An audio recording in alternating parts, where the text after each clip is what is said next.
What makes a photograph of a simple, half-eaten breakfast so powerful? I want you to just picture this for a second. Okay.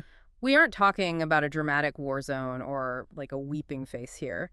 Just imagine a wrinkled paper napkin, a plate with some leftover eggs, and a bright red ketchup bottle resting on a diner table. Right. A scene where absolutely nothing is happening. It's just a totally static, mundane moment. Yeah, Yeah. exactly. And yet, this specific type of image, this obsession with the ordinary, represents one of the most profound revolutions in art history. It really does. So, welcome to this deep dive.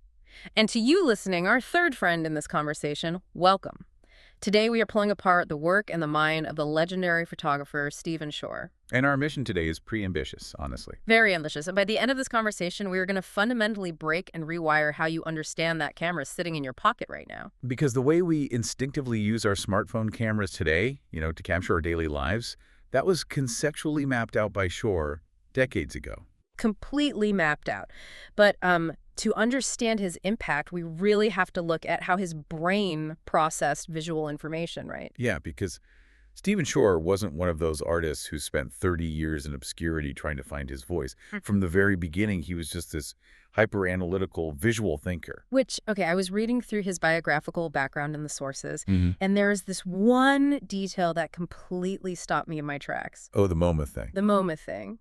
When Shore was just 14 years old, the Museum of Modern Art in New York. Which is basically the holy grail of the fine art world. Right. They actually acquired his work for their permanent collection at 14. It's insane. That is literally the equivalent of a 14-year-old youth academy soccer player just, walking out onto the pitch to start as the central playmaker in the Champions League final. It's entirely unheard of. And what's crucial here is why the curators at MoMA bought those photos. Right. They weren't just being nice to a kid. Exactly. They weren't looking at a teenager's work and thinking, oh, he got lucky with a few cool shots. They recognized a terrifyingly mature, structural way of looking at the world. Structural in what sense? Well, most photographers spend a lifetime learning how to balance a frame, right? But Shore was naturally deconstructing reality into visual geometry. He just understood how the edges of a photograph interact with the objects inside it. Which immediately made me wonder, how does a 14-year-old develop such a radically different structural view of reality? I mean, when I was 14, I certainly wasn't analyzing the geometric tension between a lamppost and a sidewalk. No, nobody is doing that at 14. But the answer to that lies in the specific environment of his formative years. We are talking about mid-1960s New York City. Okay. And specifically, Shore spent a massive amount of his teenage years hanging out at Andy Warhol's factory. The factory. Now, when most of us picture Warhol's factory, we imagine this chaotic, eccentric party scene, right? Just filled with celebrities and underground musicians. It certainly had that element, for sure. But structurally, the factory was an artistic laboratory. A laboratory. Yeah, it was the epicenter of a cultural earthquake that was actively dismantling the elitist walls of high art. So they were trying to change what was considered worthy of being art. Exactly. Warhol and his circle were pushing this radical idea that mass production, pop culture, advertising, The soup cans. that all of this was entirely worthy of serious artistic focus. Okay, I want to push back on that a bit, or at least, play devil's advocate based on how we're traditionally taught to view art. Go for it. Because we usually go to museums expecting to find deep, hidden meanings. You stare at a classic Renaissance painting to decode, I don't know, the secret sorrow in the subject's eyes. Or the religious symbolism of a hand gesture. Exactly. But Shore seemed to absorb the exact opposite lesson at the factory. He really did. He realized that the true power of a modern image isn't necessarily buried in some profound hidden metaphor. The power is actually right there on the surface. The surface. It feels almost counterintuitive to say, the meaning is on the surface. It does sound a bit shallow at first. But it makes perfect sense when you look at the mechanics of modern life. Think about the vibrant typography on a cheap cardboard detergent box. Or the neon glow of a gas station sign. Right. Or the plastic texture of a diner menu. These things aren't just background noise. They are the actual alphabet of modern visual culture. And Shore recognized that. He saw that the everyday surface of America was a text waiting to be read, but recognizing that indoors, in the factory, is one thing. Right. He had to go out and actually shoot it. Exactly. To truly document this modern surface, he had to take this philosophy out into the real world. And doing so meant he had to intentionally violate the single biggest taboo in 1970s fine art photography. He had to shoot in color. He had to shoot in color. It feels almost absurd to modern ears, right? That color was considered a taboo. It's hilarious now. But looking at the critical landscape of the 1970s, if you were a serious fine art photographer, you shot strictly in black and white. Because black and white was the undisputed language of intellectualism, right? Like photojournalism and high art. Totally. And there is a mechanical reason for that. When you remove color from a photograph, you automatically abstract the world. You force the viewer to look at the shapes. Yeah, you strip away the chaotic reality and force the viewer to focus entirely on form, lighting, contrast, and shadow. It inherently adds dramatic weight. While color, on the other hand, was just viewed as cheap and literal. It didn't require interpretation. The art establishment considered color photography strictly for amateur family vacations. Or tacky magazine advertisement. Exactly. It was the domain of the amateur swamp. The amateur swamp, I love that. But Shore, alongside his contemporary William Eggleston, essentially dragged color kicking and screaming out of that swamp and onto museum walls. They did. And to understand the mechanics of why Shore's use of color was revolutionary, we really have to look at how he constructed his images. He didn't use color like decorative makeup just to make a photo look vibrant. No, not at all. While going through the analyses of his work, I started thinking about his technique as a system of load-bearing columns. Oh, the architectural analogy works perfectly here. Right, because if you're building a physical house, you don't just put up thick pillars because they look nice in the living room. No, they literally hold the roof up. Yes. If you knock one out, the whole structure collapses. Yeah. And Shore used color as the structural skeleton of the image. So how does that work in a photo? Well, if there's a bright red fire hydrant in the bottom right corner of his frame, it isn't just a quirky detail he happened to catch. It is a calculated visual counterweight. Ah. That heavy, dense mass of red in the bottom corner is actively holding up and balancing out a vast, empty expanse of pale blue sky in the top left corner. Wow. So if you cover up that red hydrant with your thumb, the entire composition tips over. The visual physics just fail. That is fascinating. And Shore was proving that the everyday world, in all its chaotic, garish, commercial color, actually contained a hidden, perfect geometry. if you knew exactly where to stand and how to frame it. Right, so to test this new architecture of color, Shore hit the road. But true to his philosophy, instead of packing his car to shoot the sweeping epic vistas of the Grand Canyon or Yosemite, Like a classic American road trip. exactly. Instead of that, he aimed his lens at the aggressively mundane. Which brings us to his seminal 1972 series, American Surfaces. Yeah, and he documented exactly what the title suggests. Diner breakfasts, unmade motel beds, turned-off television sets sitting on cheap wood veneer dressers. Residential toilets. Yes, literal toilets. And he documented them by deliberately mimicking that amateur snapshot aesthetic we talked about, He used a 35mm camera, flat lighting, and hard direct camera flashes. which is a very specific choice. And I have to admit, when I first looked at these specific prints, I really struggled with the technique. Because from a purely technical standpoint, hitting a subject with a hard direct flash is terrible photography. It blasts away all the natural shadows. Completely. And without shadows, our brains lose the visual cues for three-dimensional depth. It flattens the image and kills all the emotional nuance. It obliterates the depth. But, that mechanical flattening is exactly what makes the famous Santa Fe photograph from this series so brilliant. How so? It turns that technical flaw into a virtue. The Santa Fe photo is the perfect test case for this. It's an indoor shot of a man reading a newspaper. Okay, I have that one in mind. Because Shore uses that hard, direct flash, the light completely wipes out the man's facial features. The newspaper he's holding reflects the harsh flash so intensely that it just becomes this glowing, glaring white rectangle floating in the middle of the frame. Wait, so he actively wanted to kill the emotion in that room? Yes. He didn't care about the man's psychology, his inner thoughts, or the mood of the space. He cared about the geometry. The surface. Exactly. He wanted to capture the physical reality of light bouncing off a flat, commercial surface. By removing the human drama, he forces the viewer to stop looking for a narrative. And start looking at the texture, the shape, and the spatial relationships of the room. Precisely. But that raises a massive question about presentation for me. What do you mean? Because if you take a single photo of a glowing newspaper or a half-eaten breakfast, and you frame it as a giant singular masterpiece on a gallery wall. Oh, a typical viewer is just going to walk right past it. Right. It doesn't hold enough narrative weight on its own. And that is precisely why he didn't present them that way.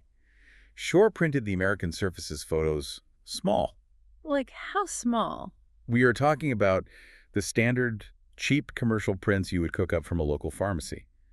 And he lined them up on the gallery wall sequentially, edge to edge. So it almost resembled a massive, continuous film strip. Exactly.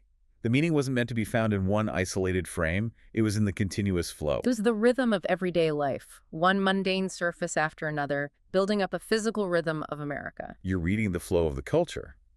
But, just as Shore fully masters this fast, fluid, nimble snapshot style of documenting the world, He abruptly pivots. he completely sabotages his own speed.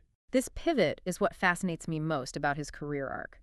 For his next major series, Uncommon Places, he abandons the quick, lightweight 35mm camera entirely. Just drops it. Yeah, and instead, he starts lugging around a massive, heavy 8x10 large format camera.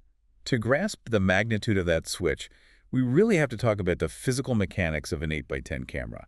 This is not a device you casually lift to your eye and click. Not at all. It's a bulky wooden box attached to a heavy tripod. You have to physically drape a dark cloth over your head just to see the viewing glass on the back. It sounds exhausting. It takes several minutes of tedious mechanical adjustments just to set up a single frame. So it forces a radical, almost agonizing slowness onto the photographer? It does. But the most crucial detail of the 8x10 camera is optical.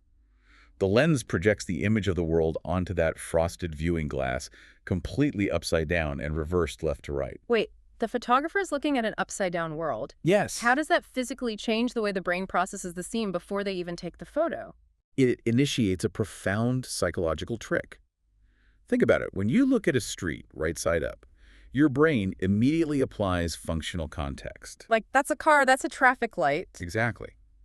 You see a pedestrian, you categorize the world based on what things do. But when you flip that image upside down, your brain struggles to name the objects. The functional context is stripped away. Yes. You stop seeing a car and you start seeing a pure geometric block of red. You see intersecting lines, shapes, and gradients of light. He is looking at the world as pure visual abstraction. Exactly. There is a specific photograph from Uncommon Places that highlights this perfectly. The intersection of Beverly Boulevard and La Brea Avenue in Los Angeles. Oh, that's a classic. It is a sprawling, messy, quintessential urban intersection. There are gas station signs, towering streetlights, overlapping power lines, and generic storefronts everywhere. And if a typical photographer were faced with that chaotic scene, their instinct would be to simplify it, right? Right. They might use a telephoto lens to isolate a single pedestrian crossing the street. Or they would frame it tightly to crop out the ugly, messy power lines just to make the image visually digestible. But Shore doesn't crop the chaos out. He uses that forced slowness of the heavy camera and that upside-down perspective to organize the chaos millimeter by millimeter. He adjusts the tripod so that every single stoplight, every corner of a chevron sign, and every stray power line sits exactly where it needs to be to balance the composition. He makes a complex, noisy urban web entirely transparent and readable. He maps it out. That idea of mapping is the perfect analogy. Let's compare classic photography to literature for a second. Okay. You might look at a classic street photograph by Gary Wenneground or Henri Cartier-Bresson. Cartier-Bresson famously coined the decisive moment, right? Right, where he would find a beautiful setting like a puddle reflecting a staircase. And wait hours for a man to leap over the puddle at the exact right millisecond. Looking at that kind of photo is like reading an exciting novel. You connect with the subject, you understand the implied plot, you feel the tension of the frozen action. It relies on a human narrative arc. Exactly, but Shore's photos are not novels. They deliberately have no plot. They are detailed architectural blueprints. Or better yet, they are topographical maps. Because you don't look at a topographical map to feel an emotional story. No, you look at a map to understand how physical things connect. Shore's photos teach your eyes how to navigate a space. He is revealing the invisible mathematical grid that holds the ordinary world together. He charts the visual topography of the mundane. And, this is where his work from the 1970s becomes remarkably prophetic. Prophetic. Yeah, if we look at the smartphone era, Shore was operating on a wavelength that the rest of the world wouldn't catch up to for 40 years. I mean, we're walking around with devices in our pockets that allow us to document our lives at a scale Shore could only dream of. And Shore actually reflected back on his 70s work recently with a stunning quote. He said, "I was taking screenshots of my field of vision." Screenshots of my field of vision. Yeah, It is such a futuristic, mechanical way to describe photography in 1972. he really was the original Instagrammer. He was. He was doing exactly what billions of people do every single day on social media, documenting the gaps in life. The lattes, the airport carpets, the random street corners. But while we are all taking photos of our half-eaten breakfast today, are we actually seeing the world like Stephen Shore? The intent is vastly different. Yeah, today we're largely just dumping chaotic data into the digital void. We snap a picture of a meal, throw a filter on it, post it for a quick hit of algorithmic dopamine, and just mindlessly scroll past it. Shore wasn't just adding to the void, he was meticulously searching for the hidden architecture within that void. And that brings us to the ultimate modern parallel. If you really want to understand the genius of Shore's spatial logic, you just have to look at how artificial intelligence currently struggles with the mundane. Well, the AI paradox is where this entire philosophy clicks into place. Right. Let's look at the underlying mechanics of AI image generators, like, diffusion models. If you prompt an AI to create a dramatic, emotionally heavy scene, say an epic World War II battle in the mud, or the deeply lined face of an old man weeping, it can render it flawlessly. Because it has scraped the internet and memorized all the visual codes and tropes of human drama, it literally knows the statistical pixel pattern for sadness. Exactly. But if you prompt that same highly advanced algorithm to generate an entirely mundane, empty intersection in a quiet suburban town, It fails miserably. it hallucinates. Yeah. The physical logic completely collapses. The shadows fall in conflicting directions from multiple imaginary suns. Stop signs point toward the sky. The lane lines merge into sidewalks. It's a mess. And the reason it collapses mechanically is that AI models don't have a 3D physics engine built into their code. They don't actually understand that a road is a flat plane extending into the distance. Right, or that a stoplight is a heavy physical object anchored to the ground. They just predict pixel patterns based on tags. AI understands human drama because the human face provides a central anchor for the pixels. But without a dramatic subject, without a weeping face or an explosion, it doesn't know how to organize empty space. It doesn't understand the load-bearing columns of color or the invisible spatial map of a Beverly Boulevard intersection the way Stephen Shore did. Which just proves that seeing the ordinary is incredibly complex. AI can fake the emotional novel, but it cannot draw the topographical map. Shore proved that seeing is not a passive biological act. You don't just open your eyes and let the world pour in like a video camera. Seeing is an actively constructed experience. You have to build the image in your mind.